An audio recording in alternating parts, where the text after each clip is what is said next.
the Civil War. I have the Confederate code book. This is the country's first Air Force. Watch out, everybody, cause the Union is coming. It's like a bitch is on fire.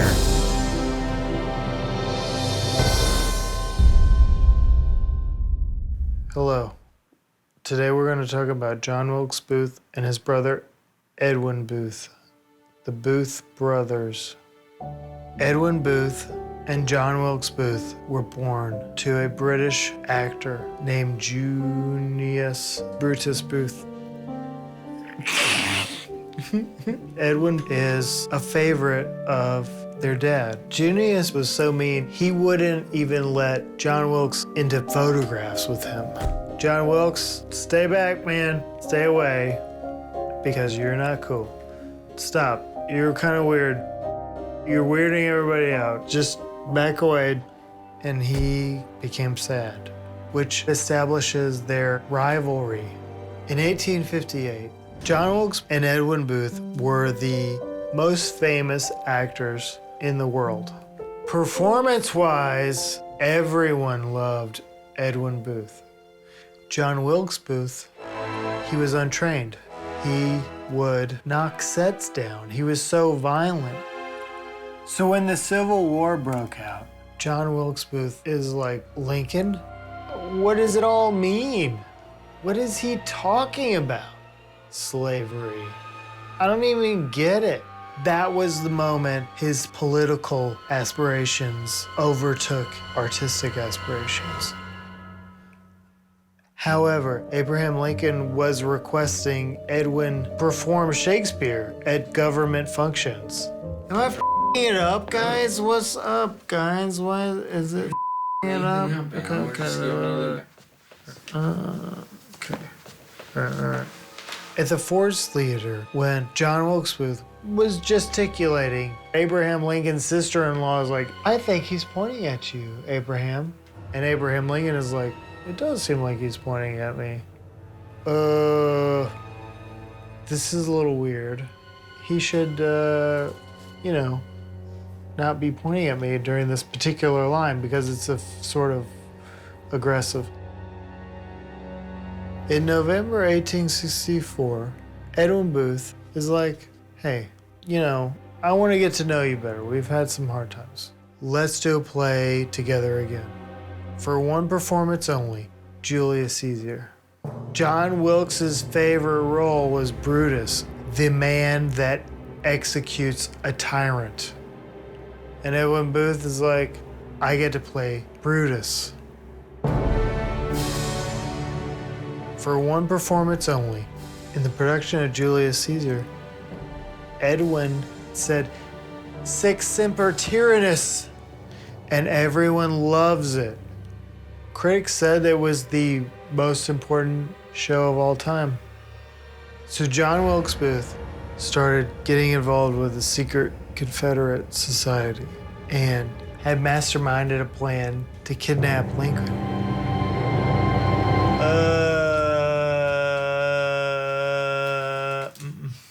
So John Wilkes Booth went to the Ford's Theater to pick up his mail, and John Ford's brother is like, hey, are you gonna come see our American cousin tonight?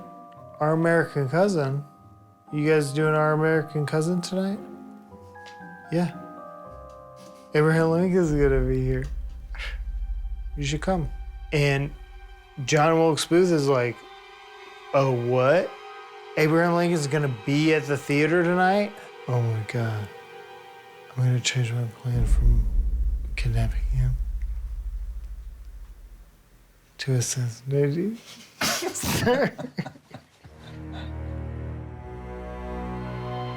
So Abraham Lincoln's at the play Our American Cousin with his wife Mary Todd.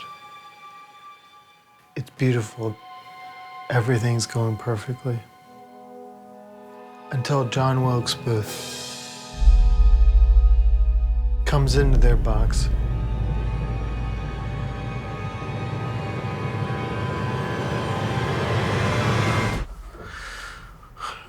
What? Where are we?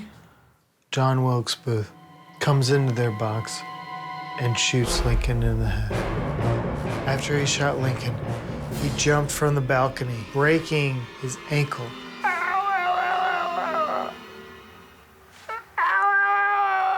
Oh my, I'm hurting. Really? And raising his knife in the air, he said, T pluribus unum. I don't remember what. I can't remember what it is. I wish I remember. Wait. Sic terramus tempus. No more tyranny. You know, basically. That's John Wilkes Booth. And he's saying a line from Julius Caesar. And he's like, this is f***ing perfect. And everybody gets what I'm doing right now. After Abraham Lincoln's assassination, Edwin Booth decides to write a letter to America saying, I'm retiring from acting. As a penance for what my brother did, his horrifying act, I'm done. 5 months after Abraham Lincoln is buried, Edwin Booth is like, I'm back. Everybody relax. I'm doing Our American Cousin. I know that's the one that my brother assassinated Abraham Lincoln during, but that's what I'm gonna do. And everyone loves it. And he's back because he's kind of egotistical.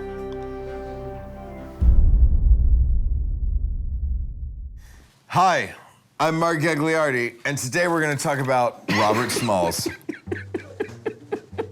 When Robert Smalls was 12 years old, his father, Henry McKee, the plantation owner, was like, listen, my son, that I'm not allowed to tell anybody is my son, but really you're my son. You are specialer than the other slaves, but you keep getting in trouble. We think that the best thing for you right now is if we send you to Charleston. And Robert Smalls is like, oh, I'm sorry, you're my slave owner, and you're gonna send me to Charleston where I can learn an actual business trade? Yeah, that sounds like a good idea. And he spent 7 years being a crewman on board all of these different vessels that traveled around these Charleston waterways, including the Confederate ship, the Planter. At this point, the Civil War has broken out. The officers, they turned to Robert Smalls and they were like, listen, man, don't tell anyone we're gonna go on shore. Keep an eye on the ship while we're gone. And Robert Smalls is like, sure, man, I got this. You don't have to worry about me. And Robert Smalls thought to himself, these guys just went to go get some hookers. These two other guys, who aren't the guys getting hookers, also went to get hookers. I basically have this ship to myself. And he says, hey man, this is the perfect opportunity for us to steal this ship and get over to the Union side. Here's what I want you to do. Go get my family and go round up the families of the other 2 seamen on this vessel. And I will bring all of us to freedom. Mark, do you remember at the beginning of this, you said you were not going to... I promised you I was not gonna lay on my stomach tonight. And what happened? Probably this. I'm fighting. Here I come. Cue Eye of the Tiger. All right, I only do this in honor of Robert Smalls. God damn it, what are we talking about? Once Robert Smalls had taken control of the ship, Smalls thought to himself, I'm still going to have to make it past 5 Confederate forts. Luckily, I look enough like the captain when I wear the hat and his jacket, and I have the Confederate code book, which means I know what signals to throw up in order to get us through the harbor. So Robert Smalls is piloting the ship past Confederate troops. So he got to the first one, he was like, toot, toot, toot. And they thought, there's a white guy trying to pass through.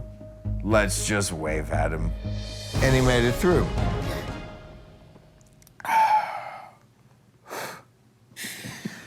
Oh.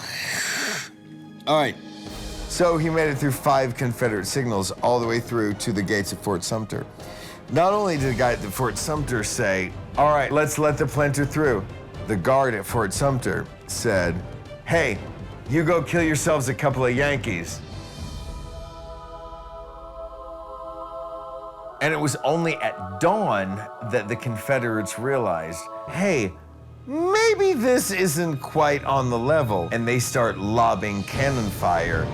And as he is barreling towards Union forces, he thinks, oh my God, I've got to do something to make sure that these Union forces don't think that I am coming to confront them.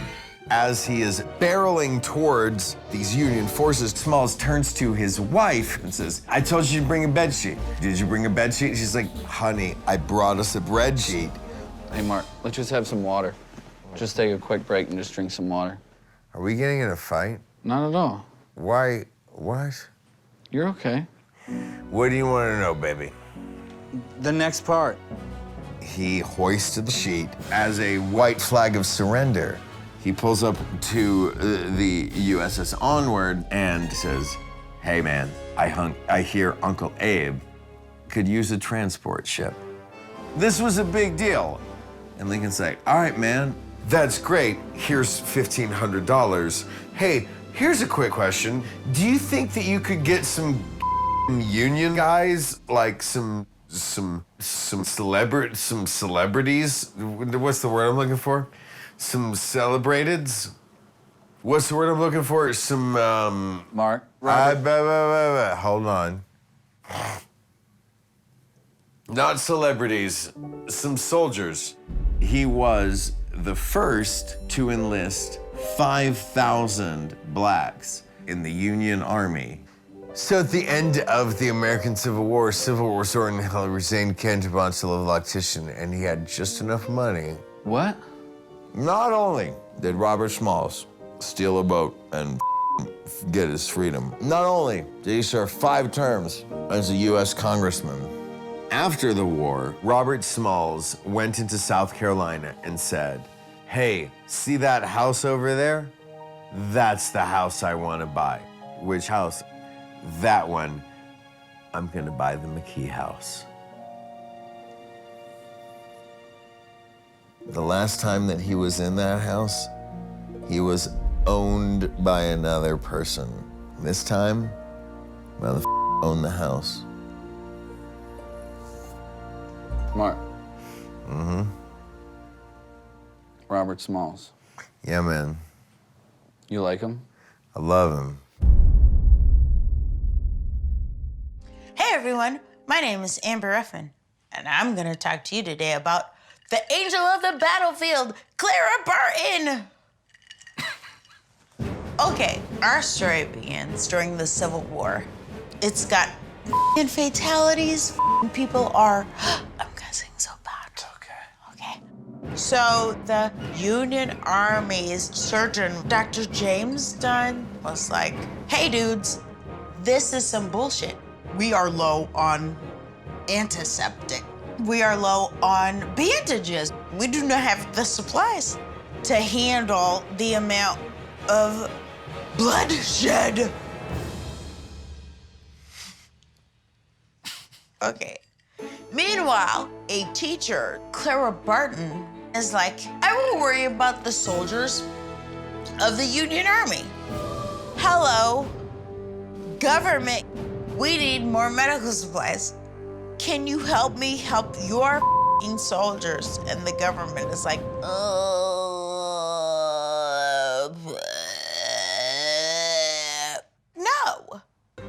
And she's like, you know what? Your bitch ass needs to come correct. They're like, we will not come correct. Oh no, I spelled it. I'm sorry, I'm yelling. Oh my gosh, I'm also sorry for being sorry, because who does that help? No one. Ah! Okay, so she asked the Ladies' Aid Society, send me medical supplies and I will bring them to the front lines. Meanwhile, in Sharpsburg, Maryland, the Confederate General Robert E. Lee was like, it is September 17th. 1862. And that's when the Battle of Antietam began. The Battle of Antietam! Ba-ba-boo! The Battle of Antietam was the bloodiest single-day battle in American history. So James Dunn is like, we are grossly underprepared. And it's at that exact moment that in bursts Clara Barton with a train of wagons filled with supplies. And she's like, watch out everybody, cause the union is coming. Sucker. You're welcome, everybody. I brought your ass everything you need. Dr. James Dunn is like, I need antiseptic. She's like, I got that shit. He's like, do you have bandages? She's like, yeah, bitch, I got bandages. He's like, what we need is normal shit like socks and food. And she's like, you know what? Abracadabra, bitch. And he's like, oh my God, you are the angel of the battlefield. Thank you, thank you, thank you, thank you, thank you. She's like, stop thanking me. I have work to do. She starts working on wounded soldiers with no experience whatsoever. And at that moment, a bullet pierces her sleeve. And she's like, do you see this shit, dude? And the guy is like, I don't see that shit because I'm dead. Because the bullet that pierced her sleeve killed the very guy she was saving. So she's like, this sucks, but I am going to move on to the next thing. And move on to the next thing she does. And at the end of the day, Dr. James Dunn is sitting by himself in a dark barn. Clara Barton is like, Dr. Dunn, what the are you doing? He's like, I am depressed. Night has fallen. I can't see shit. Hundreds of soldiers will die. Clara Barton is like, bitch, don't you know? She grabs him by the hand. She takes him to another barn.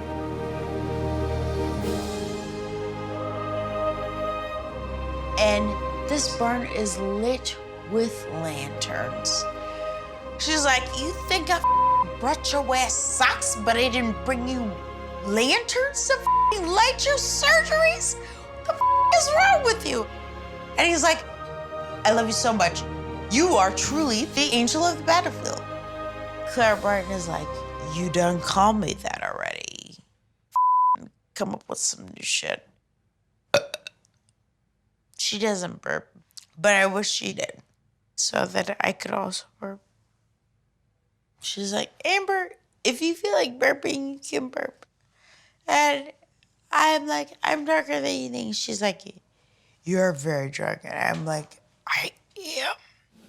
Okay, so that's the end of the war. And everyone is like, Clara Barton, you rule.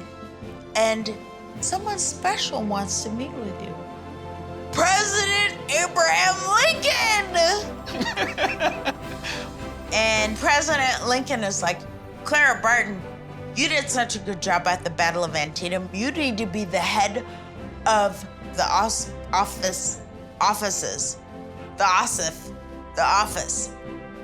Lincoln is drunk, but what he means is, Clara Barton, you need to be the head of the office of missing soldiers. She's like, I will. I super will. And so she finds over 22,000 soldiers. President Lincoln is like, bitch is on fire. And then they kiss. Just kidding, they never kissed. And in 1878, Clara Barton started the American chapter of the Red Cross. Clara Barton is like, I am the founder of the American Red Cross. Plus, I'm the angel of the battlefield. I changed America itself. I win. And everyone is like, you do win. Then.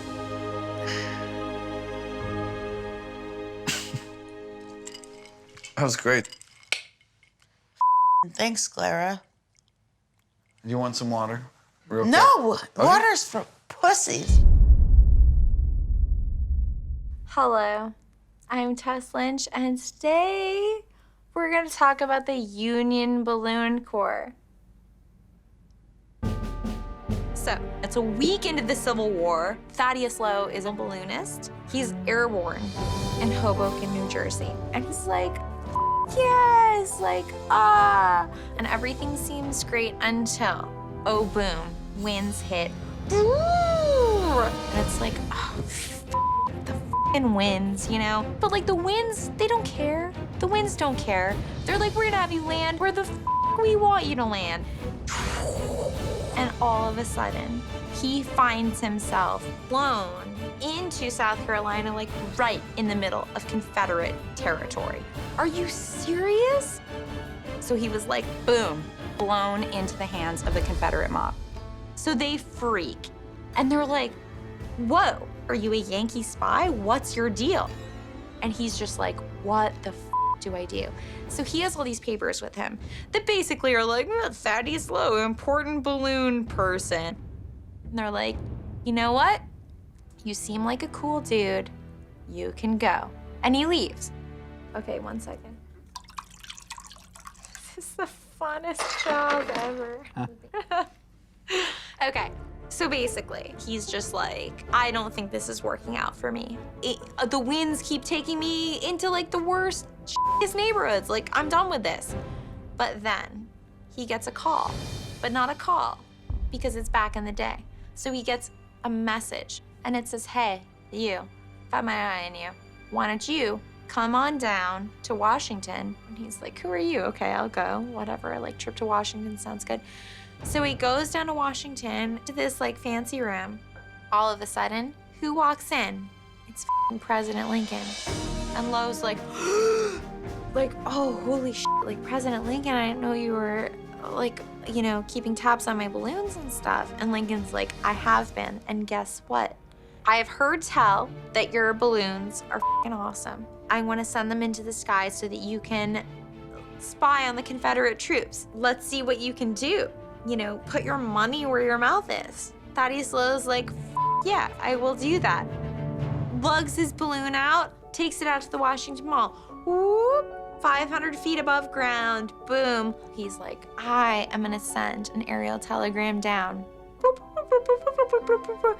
Hey, Lincoln, I see you down there. It looks pretty cool. I see all the, you know, this and that and whatever.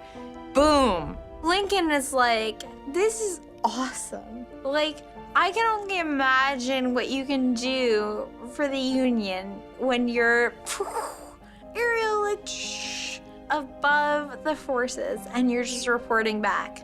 Thaddeus Lowe, I'm gonna task you with making the first Union Balloon Corps.